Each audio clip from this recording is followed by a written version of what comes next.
امروز من میخوام بلندترین کلاچ با آب توی تاریخ ماینکرافت رو انجام بدم. آقا برای انجام دادن این کار من یک اینچند ویند برست لول 255 رو روی میس انداختم و حالا بریم برای انجام دادنش.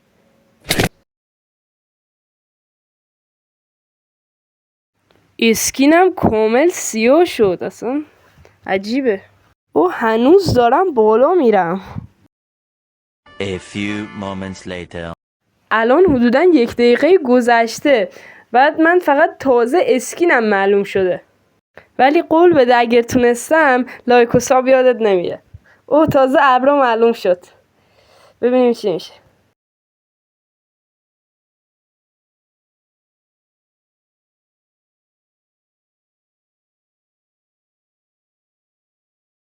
ابرا رو رد کردیم. اینم بریج وای زمین. یس کلاچ کردم. تونستم. لایک و ساب یاد نره.